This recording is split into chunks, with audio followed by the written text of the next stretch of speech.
এই 6টি বৈশিষ্ট্য এবং এই 6টি গুণ যাদের মধ্যে থাকবে, আল্লাহ রাব্বুল আলামিন তাদের জন্য ওয়াদা করেছেন যে এই লোকগুলোকে আল্লাহ তাআলা মাগফিরাত এবং ক্ষমার ঘোষণা দিবেন। তাদের জন্য আল্লাহর তরফ থেকে কি থাকবে? তাদের প্রতিদান থাকবে, আল্লাহর কাছ থেকে তারা ক্ষমা পাবে, মাগফিরাত লাভ করবে, তাদের জীবনের ভুল ত্রুটি আল্লাহ তাআলা মাফ করে দিবেন।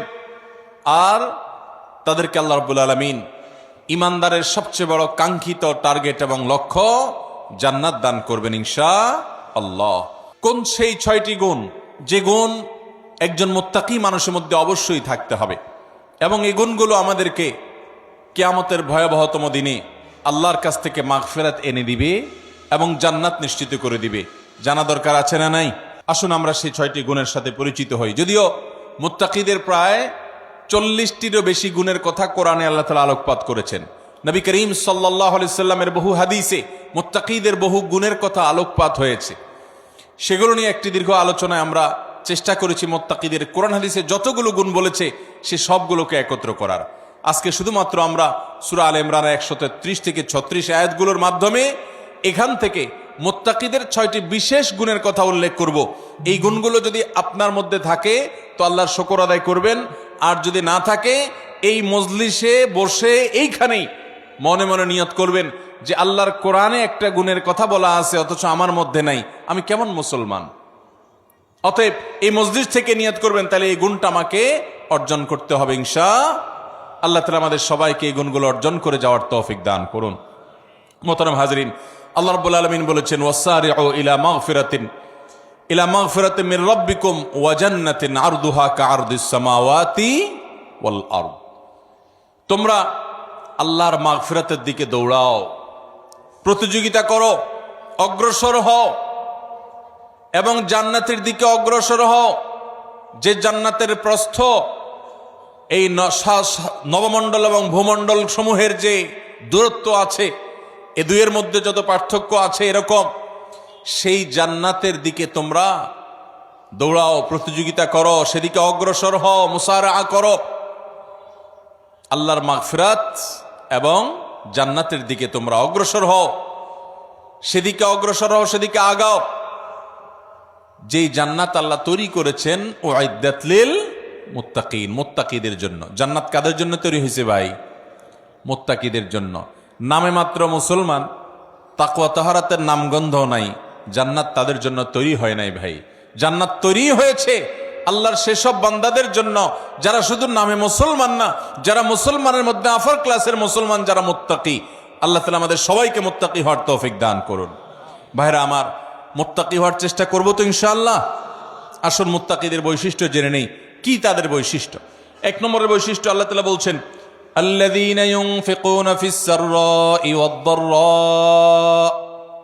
1 নম্বরের বৈশিষ্ট্য হলো তারা সুখে দুঃখে, যখন তাদের সচ্ছলতা থাকে তখন, আবার যখন টাকা পয়সার টানাটানি থাকে তখন, সব সময় তারা আল্লাহকে খুশি করার জন্য যে জায়গায় দান করলে আল্লাহ খুশি হবেন, ভালো কাজে, অসহায় মানুষের সেবায়, মসজিদ মাদ্রাসায়, কল্যাণমূলক কাজে, সাদকায়ে জারিয়ায়, যে কোনো ভালো কাজে আল্লাহকে খুশি করার জন্য দান করে। দুনিয়ার মানুষের জন্য কাছে বাহবা পাওয়ার জন্য না, দান কার জন্য হবে? আল্লাহকে খুশি করার জন্য। এমনকি আরশের নিচে ছায়া পাওয়া মানুষগুলোর মধ্যে থেকে 7 শ্রেণী মানুষের ভিতরে 1 শ্রেণী হলো যারা দান করে, এমনভাবে দান করে যে তারা এক হাতে দান করে, অন্য হাতও টের পায় না। আর আমাদের তো আজকাল আল্লাহ তাআলা কোনো ভালো কাজ করার তৌফিক দিলে, একটু দানের তৌফিক দিলে, আমরা নাম বলতে বলতে, প্রকাশ করতে করতে, নাম ফুটাইতে ফুটাইতে, জাহির করতে করতে ওইটার সওয়াবের আর কিছুই বাকি থাকে না, বরং সেটা শিরকে আসগরের গুনাহে লিপ্ত হয়ে যেতে হয় রিয়া করার কারণে। মোহতারাম হাজরিন, এই জন্য মুত্তাকিদের 1 নম্বরের বৈশিষ্ট্য হলো সচ্ছলতায় অনেকে দান করে, কিন্তু আল্লাহর এই মুত্তাকি বান্দারা শুধু সচ্ছল থাকলেই দান করবে না, দিনকাল যখন একটু খারাপ যায়, কেনা বেচা দোকানে একটু কম হয়, তখনও সে অকাতরে দেয়, দিতে থাকে, কোনো কার্পণ্য করে না। তাহলে এই বৈশিষ্ট্যটা আমাদের, যার মধ্যে যতটুকু ঘাটতি আছে, এই মাহফিল থেকে, মজলিস থেকে আসুন মনে মনে নিয়ত করে নেই যে ইনশাআল্লাহ এখন থেকে আল্লাহ তাআলা আমাকে যতটুকু তৌফিক দিবেন ওখান থেকে আমি কিছু আল্লাহর রাস্তায় দান করব, আল্লাহকে খুশি করবার জন্য দিব। এবং যখন আমদানি ইনকাম অনেক ভালো তখনও দিব, যখন ইনকাম নাই একেবারে টানাটানি আছে ওখান থেকে একটু বাঁচিয়ে হলেও দিব। কারণ আল্লাহ তাআলা আমার দানের পরিমাণ দেখবেন না, আল্লাহ দেখবেন আমার সামর্থ্যের তুলনায় আমি কতটুকু করলাম। ঠিক না বে ঠিক? ভাইরা আমার, সাহাবা একরাম যা দান করেছেন রাদিয়াল্লাহু তাআলা আনহুম আজমাইন, তারা যা দান করেছেন, আজকের যুগে এমন বহু লোক বাংলাদেশে আছে, পৃথিবীতে অনেক দানবীর আছে যারা এত কোটি কোটি টাকা, মিলিয়ন মিলিয়ন বিলিয়ন বিলিয়ন টাকা আল্লাহর রাস্তায় দান করে, দিনের কাজে দিয়ে দেয়, মানুষের সেবায় দান করে, হয়তো ইখলাসের সাথেও দান করে।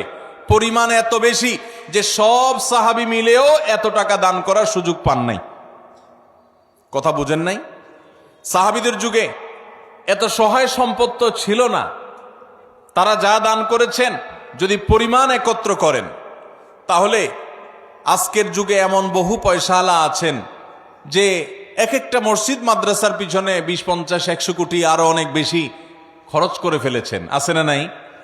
দেখা যাবে যে সাহাবা একরাম সবাই মিলে যা দান করছেন সেগুলোর বাজার মূল্য বের করলে এরকম একজনের দানের সমানও হবে না। এই হলো পরিমাণের অবস্থা। এবার আসেন দেখি ফজিলত এবং মর্যাদার অবস্থা। নবী করিম সাল্লাল্লাহু আলাইহি সাল্লাম বলেছেন সাহাবীদের সম্পর্কে, তোমাদের কেউ যদি উহুদের পাহাড় সমপরিমাণ স্বর্ণ আল্লাহর রাস্তায় দান করে, তো আল্লাহ নবী সাল্লাল্লাহু আলাইহি সাল্লামের সাহাবীদের কেউ সামান্য 1 মুদ পরিমাণ অথবা তার চাইতেও কম পরিমাণ আল্লাহর রাস্তায় কিছু দান করলে সেটার যে পরিমাণ সওয়াব হবে, তোমাদের উহুদ পাহাড় সম পরিমাণ স্বর্ণের দানের সওয়াব ততটুকু হবে না। কিসের কারণে ভাই? তাদের দানের ভিতরে যে ইখলাস ছিল, তাদের জানের ভিতরে যে নিষ্ঠা ছিল, নিয়তের ভিতরে যতটা নির্ভেজাল ছিল, আমাদের দান আজ এতটা নির্ভেজাল। তাদের উপার্জন যত হালাল ছিল, তাদের ভেতরকার নিয়ত যত খালেস ছিল, আমাদেরটা ততটা না। এই জন্য ভাইরা, মুত্তাকি মানুষ হিসাবে আমরা সুখে দুঃখে সর্বাবস্থা দান করব। শুধু দান করলে হবে না, আল্লাহকে খুশি করার জন্য দান করব। আর্থিক ইবাদত পয়সা করে দান করলে এই ইবাদতটার মধ্যে ভেজাল বেশি ঢুকে। এই ইবাদতটার মধ্যে ভেজাল কেন ঢুকে? ভেজাল কারণ নিজের ভেতর থেকে নফস বলে, প্রবৃত্তি বলে, মন বলে, এতগুলো টাকা দিয়ে দিলাম, একটা বারের জন্য যদি আমার নামটা ঘোষণা না দেয় কেমন হয়? আমরা একটু বলতে পছন্দ করি, জাহির করতে পছন্দ করি। কিছু মানুষকে শুনাইতে পারলে নিজের কাছে একটু ভালো লাগে যে হ্যাঁ, তারা জানবে আমি দান করছি। এই রোগটা আমাদের মধ্যে আছে না নাই? ভাইরা আমার, এটা কোনো ভালো গুণ না। হ্যাঁ, কোনো ব্যক্তি যদি প্রকাশ্যে দান করে, মজলিসে দাঁড়াইয়া 50,000 1 লাখ টাকা কোনো ভালো কাজে দিবে নিয়ত করেন, তার উদ্দেশ্য থাকে যে আমার এটা শুনে আমার বন্ধু বান্ধব অনেকে আছেন তারাও অগ্রসর হবে, তাহলে সেটা ভালো। মানুষকে উৎসাহিত করার উদ্দেশ্যে করছি, আমি দানবীর এটা জানানোর দরকার নেই, এই উদ্দেশ্যে করলে ভালো। কিন্তু ভাইরা আমার, কিছু দান থাকতে হবে যেই দানগুলো আমি জানি, আমার রব জানেন, আমার স্ত্রীও জানেন না, আমার বন্ধু বান্ধবও জানেন না, মা বাপও জানেন না, ছেলে মেয়েরাও জানে না। এরকম কিছু দান রাখার চেষ্টা করতে হবে ইনশাআল্লাহ। আপনি গোপনে গোপনে একজন গরিবকে নিয়মিত টাকা পয়সা দিয়ে যান, একটা গরিব ফ্যামিলিতে নিয়মিত কিছু চাল কিনে দেন, নিয়মিত কিছু ভালো কাজ করেন, একটা মাদ্রাসা কিছু টাকা নিয়মিত দেন। আপনি জানেন আর আপনার মালিক জানে, পরিবারের কাউকে জানেন না, বলান না। এরকম কিছু নিরালা, এরকম কিছু নিবৃতে দান করার চেষ্টা করব তো ইনশাআল্লাহ। আজকাল ফেসবুকের যুগ, ইউটিউবের যুগ, সোশ্যাল মিডিয়ার যুগ। 2-4-10 টাকা দান করার পর ওইটা জাহির করতে করতে, পোস্ট করতে করতে, ওইটার জন্য লাইক কমেন্টের ধান্দা করতে করতে আমরা আমাদের আমলগুলোকে বরবাদ করে ফেলি। ঠিক না ঠিক ভাই? অতএব সুখের সময় দান তো অনেকেই করে, দুঃখে কষ্টের সময়, টানাটানের সময় আমরা দান করব তো ইনশাআল্লাহ। যতটুকু আছে ওখান থেকে কষ্ট করে দান করব। অনেক সময় কষ্টের সময়ের 10 টাকা সচ্ছল সময়ের 10,000 টাকার চাইতে বেশি উত্তম হতে পারে। আল্লাহ দেখবেন যে আপনার আছেই 100 টাকা, সেখান থেকে আপনি 10 টাকা দিয়ে দিয়েছেন, আরেকজনের লক্ষ লক্ষ টাকা আছে, সেখান থেকে 10,000 দিছে। অতএব তার চাইতে আপনার ত্যাগের পরিমাণ বেশি। অতএব সর্বাবস্থা দান করব তো ইনশাআল্লাহ। ইমানদার এবং মুত্তাকি যাদের জন্য জান্নাত তৈরি করা হয়েছে, তাদের দ্বিতীয় বৈশিষ্ট্য হলো ওয়াল কাযিমিনাল গাইজ। যারা তাদের ক্রোধ, গোস্বা এবং রাগকে সংবরণ করে। বহু মানুষ আছে ভাইরা আমাদের সমাজে, রাগ উঠলে আর মাথা ঠিক থাকে না, আছে না নাই? বরং বেশিরভাগ মানুষই আমরা এই রোগের রোগী। কি বলেন? রাগ উঠলে মাথা ঠিক থাকে না। জান্নাত যাদের হবে, যারা জান্নাতের মালিক হবে, যারা আল্লাহর পক্ষ থেকে মাগফিরাতকে পুরস্কার হিসাবে পাবে, ক্ষমা লাভের তৌফিক হবে যাদের, এই মানুষগুলোর দ্বিতীয় বৈশিষ্ট্য, মুত্তাকিদের বৈশিষ্ট্য, আল্লাহ বলেছেন ওয়াল কাযিমিনাল গাইজ, তারা রাগ ক্রোধকে কি করবে? নিয়ন্ত্রণ করবে, সংবরণ করবে, আটকে ধরে রাখবে। একটা জায়গায় মারাত্মক মেজাজ গরম হয়েছে কারোর উল্টাপাল্টা কথার কারণে, এমন রাগ উঠছে, এখন মনে চাচ্ছে যে ধরে কয়েকটা লাগাই দেই, উথাম থাম মারি, দু চারটা মুখ খারাপ করে বলে ফেলি, একটু ভাঙচুর করি, চিল্লাচিল্লি করি, করার সুযোগও আছে। কিন্তু ওই যে জান্নাত পাওয়ার আশায়, আল্লাহর কাছে প্রিয় বান্দা হওয়ার আশায়, আল্লাহর কাছ থেকে কিয়ামতের ময়দানে ক্ষমা লাভের আশায় সে নিজের রাগটাকে নিয়ন্ত্রণ করে, সংবরণ করে, হজম করে ঢোক গিলে ফেলেছে। রাগটা প্রকাশ করে নাই, বহুত কষ্টে মুখটা লাল হয়ে গেছে, কিন্তু মুখ দিয়ে কিছু বাইর হয় নাই, হাত দিয়ে কিছু করে নাই, জায়গা থেকে সরে গেছে, ওই স্থান ত্যাগ করে গেছে, নিজেকে নিয়ন্ত্রণ করার চেষ্টা করছে। আল্লাহর এই বান্দারা অনেক শ্রেষ্ঠ বান্দা, অনেক প্রিয় বান্দা। এই গুণটা আমাদের আনার জন্য যুদ্ধ করতে হবে, নিজের সঙ্গে সংগ্রাম করতে হবে। ঘরে ঘরে আজ অশান্তি, সমাজে সমাজে আজ অশান্তি, পরিবারে পরিবারে আজ অশান্তি। এই দোষটার কারণে, এই ত্রুটির কারণে। স্বামীর কথা স্ত্রী সহ্য করে না, স্ত্রীর কথা স্বামী সহ্য করে না, বাপমার কথা ছেলে মেয়ের সহ্য হয় না, ছেলে মেয়ের কথা বাপমার সহ্য হয় না, ভাইয়ের কথা ভাইয়ের সহ্য হয় না, কাস্টমারের কথা দোকান মালিকের সহ্য হয় না, মালিকের কথা শ্রমিকের সহ্য হয় না, একজনেরটা আরেকজনের সহ্য হয় না, আর লেগে যায় গন্ডগোল। দুনিয়াতেও ক্ষতিগ্রস্ত হয়, লজ্জিত হয়, লাঞ্ছিত হয়, ছোট হয়, আখিরাতেও তার ধ্বংস হয়ে যায়। ঠিক না বে ঠিক? এক সাহাবী এসে বলছেন, ইয়া রাসূলুল্লাহ আউসিনি, আমাকে আপনি একটু উপদেশ দেন। নবী করিম সাল্লাল্লাহু আলাইহি ওয়াসাল্লাম বলেছেন, লা তাগদাব, তোমার জন্য উপদেশ হলো তুমি রাগ করবা না। বলেন যে ইয়া রাসূলুল্লাহ এটা বুঝলাম, আরেকটা উপদেশ করেন। নবী করিম সাল্লাল্লাহু আলাইহি ওয়াসাল্লাম বলেছেন, দ্বিতীয় উপদেশও হলো রাগ করবা না। বলে ইয়া রাসূলুল্লাহ বুঝলাম, আরেকটা করেন। নবী করিম সাল্লাল্লাহু আলাইহি ওয়াসাল্লাম বলেছেন, লা তাগদাব, তৃতীয় উপদেশও তোমার জন্য একটাই, যে রাগ করবা না। এরপর নবী করিম সাল্লাল্লাহু আলাইহি ওয়াসাল্লাম বলেছেন একবার, লা তাগদাব ওয়ালাকাল জান্নাহ, রাগ করবা না, জান্নাত তোমার হবে। রাগ করবা না, জান্নাত তোমার হবে। বদরাগী বদমেজাজি ভাইয়েরা বোনেরা আমার, নিজেকে নিয়ন্ত্রণ করার চেষ্টা করব তো ইনশাআল্লাহ। মনে রাখবেন, রাগ আসলো আর ছেড়ে দিলেন যেখানে সেখানে, মাত্রা জ্ঞান রাখলেন না। কার সামনে কোন জায়গায় কতটুকু রাগ ছাড়া যাবে, কতটুকু রাগ ছাড়লে আপনার মুখ খারাপ হবে না, আপনার দ্বারা আল্লাহর হারাম কাজ হবে না, গুনাহ হবে না, আল্লাহর সীমা লঙ্ঘন হবে না, সেই মাত্রা জ্ঞান রেখে পরিমাপ করে করে রাগ জাহির করতে হবে, নিজেকে নিয়ন্ত্রণ করতে হবে। নবী করিম সাল্লাল্লাহু আলাইহি ওয়াসাল্লাম বলেছেন, সবচেয়ে বড় বীর বাহাদুর হলো যে ব্যক্তি রাগের সময় নিজেকে নিয়ন্ত্রণ করতে পারে। অনেক শরীরে শক্তি আছে, এটা আসল বীরত্ব না, রাগের চোটে শরীরে আগুন ধরে গেছে, মাগার নিজেকে বহুত কষ্ট করে ঠান্ডা করে রাখছে। রাগ নিয়ন্ত্রণ করতে পারে না দেখে ওই জায়গা থেকে বের হয়ে গেছে। মোবাইলের রাগ উঠে গেছে দেখে মোবাইল কেটে বন্ধই করে দিছে। রাগ বেশি হয়ে গেছে দেখি দাঁড়ানো থেকে বসে গেছে, বসা থেকে শুয়ে গেছে, উজু করে নিয়েছে, তারপরেও নিজেকে কন্ট্রোলে রাখছে, রাগের কারণে পরিস্থিতি খারাপ হতে দেয় নাই। এই মানুষগুলো আল্লাহর প্রিয় বান্দা। আমরা চেষ্টা করব তো ইনশাআল্লাহ। দেখেন, জান্নাত যার তার জন্য না ভাই। বদমেজাজি, হটমেজাজি, রাগের চোটে যা তা বলেন, যা তা করেন, আপনার জন্য জান্নাত নয়। অতএব যুদ্ধ করব তো ইনশাআল্লাহ। শত সহস্র মামলা মোকদ্দমা, খুন, গন্ডগোল, ফাসাদ, মারামারি, এগুলো সব বন্ধ হয়ে যাবে যদি আমরা ইমানদাররা মুত্তাকিদের এই গুণটা অর্জন করি, ওয়াল কাযিমিনাল গাইস। চেষ্টা করব তো রাগ নিয়ন্ত্রণ করার ইনশাআল্লাহ। নাম্বার 3, ওয়াল আফিনা আনিন নাস। 3 নম্বর বৈশিষ্ট্য হলো এই মুত্তাকিদের জন্য, যাদেরকে আল্লাহ তাআলা মাগফিরাত পুরস্কার হিসাবে দিবেন। দুনিয়া থেকে মানুষ যাবে আখিরাতে ভয়ে নিজের অপরাধ পাপাচার নিয়ে পেরেশান থাকবে। আল্লাহ তাআলা বলবেন, পুরস্কার নাও, পুরস্কার। পুরস্কার কি? তোমার সব গুনাহ মাফ করে দিলাম আর তোমার জন্য জান্নাত বরাদ্দ করে দিলাম। সেই বৈশিষ্ট্যগুলো অর্জন করতে পারলে, 6টা বৈশিষ্ট্য অর্জন করতে পারলে এই 2টি নিয়ামত পাওয়া যাবে ইনশাআল্লাহ। তার ভিতরে 3 নম্বর বৈশিষ্ট্য হলো ওয়াল আফিনা আনিন নাস, মানুষকে ক্ষমা করতে জানতে হবে। এটার জন্য একটা বড় কলিজা লাগে, এটার জন্য একটা বড় কলিজা লাগে। ছোট লোকরা এটা পারে না ভাই, ছোট মনের মানুষ, ছোট কলিজার মানুষ এটা পারে না। কি আমার সাথে এমন কথা বলল, এত বড় সাহস, এটা জীবনে ভোলা যায় না, আমি এটা কোনোভাবে ভুলতে পারবো না, না এটা আমার চোখের সামনে যেন না আসে। ঠিক আছে, রাগ যখন ওঠে, মাথা যখন হট মেজাজ হয়, তখন আপনার একদিন, 2 দিন, 3 দিন পর্যন্ত এরকম থাকতে পারে। শরীয়ত আপনাকে এতটুকু অনুমোদন করে, ঠিক আছে, রাগের চোটে মাথা গরম হয়ে 3 দিন আপনি এটা করতে পারেন। মাগার 3 দিনের জায়গায় 3 মাস হয়ে যাবে, 3 বছর হয়ে যাবে, আপনার রাগ একটুও নিয়ন্ত্রণ হবে না, আপনি একটুও ক্ষমা করতে জানবেন না, তাহলে আপনি কোন মুখে আরশে আজিমের মালিকের কাছে কিয়ামতের দিন ক্ষমার আশা করেন? কথা বুঝাতে পারি নাই ভাই? আমরা আমাদের রব কিয়ামতের দিন ক্ষমা করুক চাই কি চাই না? যদি চাই তাহলে রবের গোলামদেরকেও ক্ষমা করা শিখতে হবে ইনশাআল্লাহ। ভাইরা আমার, কাউকে যদি আপনি ক্ষমা না করেন, তার উপর অনেক জেদ থাকে, অনেক ক্ষোভ থাকে, অনেক রাগ থাকে আপনার ভিতরে, তাতে কষ্ট আপনার হবে কি হবে না?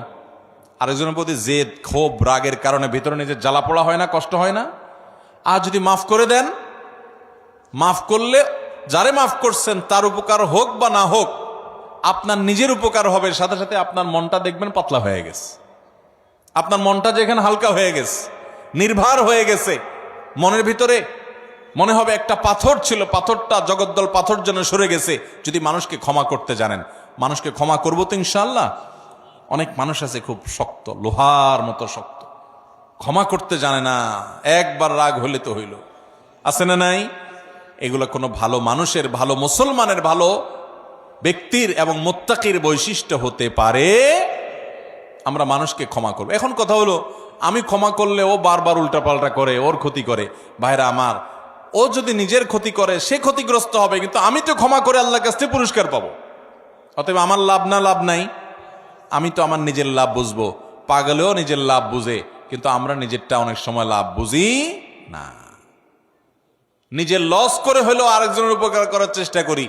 আরে ভাই, তার সংশোধন যদি না হয়, আমার অধীনস্থ হলে তাকে আমি শাসন করব, জোর করব, জবরদস্তি করব, রাগ করব, নিয়ন্ত্রিত রাগ, যে রাগের ভিতরে কটু কথা থাকবে না, বিশ্রী কথা থাকবে না, গালমন্দ থাকবে না, জুলুম থাকবে না, সেরকম রাগ করব অধীনস্থ হলে। কিন্তু সেটাও নিয়ন্ত্রিত রাগ হতে হবে। আর মনে রাখতে হবে, ক্ষমা করতে জানলে আল্লাহ ক্ষমা করবেন ইনশাআল্লাহ। কোন এক সালাফ, তার অধীনস্থ বারবার একই ভুল করে, বারবার একই ভুল করে, তো এতবার একই ভুল করার কারণে উনি রাগ হয়ে বলছেন, তোমাকে কতবার আর ক্ষমা করবো এই একটা ভুলের কারণে?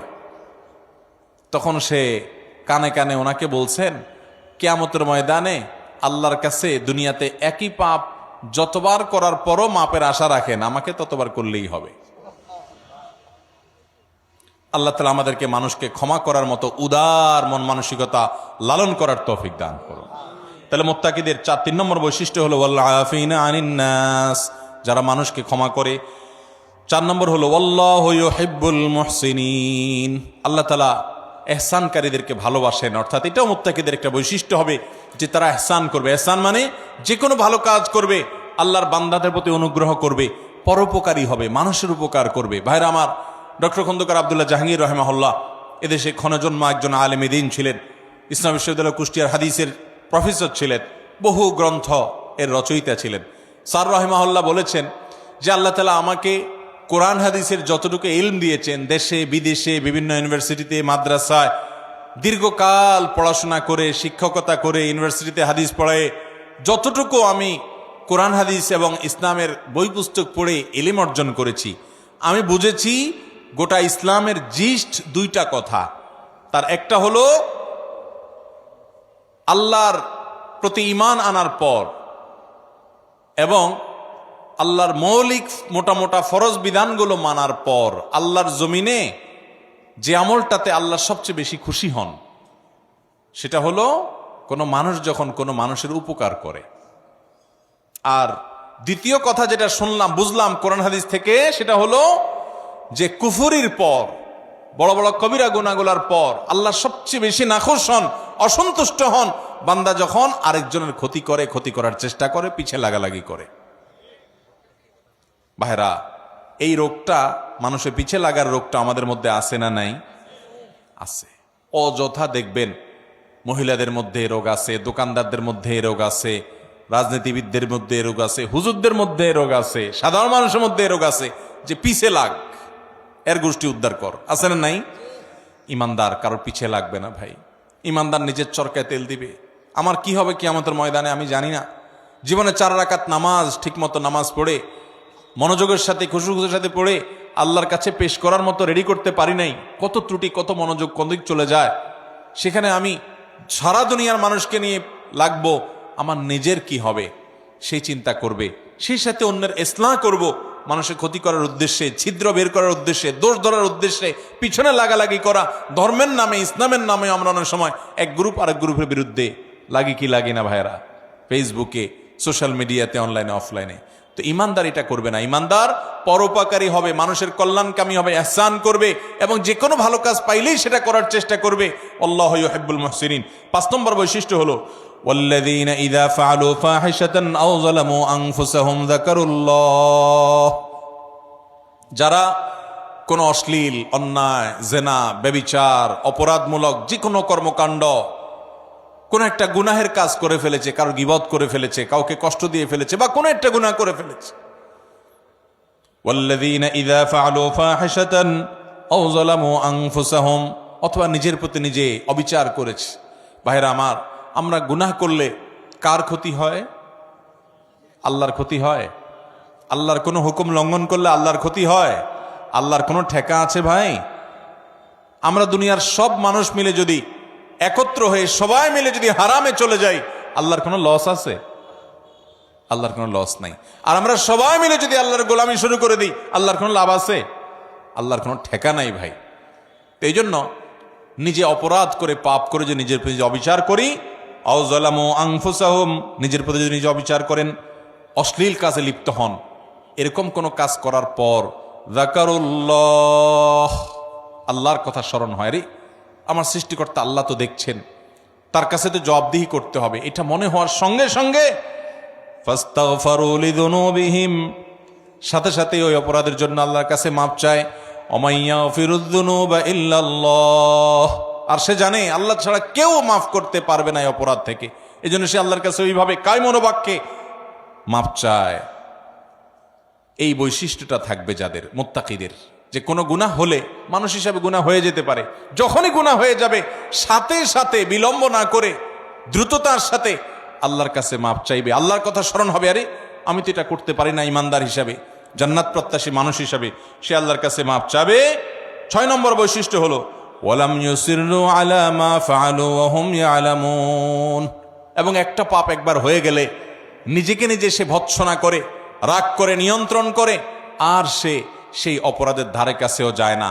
একবার হয়ে গেছে, আল্লাহর কাছে মাপ চাইছে, আর যেন না হয় সেজন্য সে আপ্রাণ চেষ্টা করে। এটা হলো 6 নম্বরের বৈশিষ্ট্য।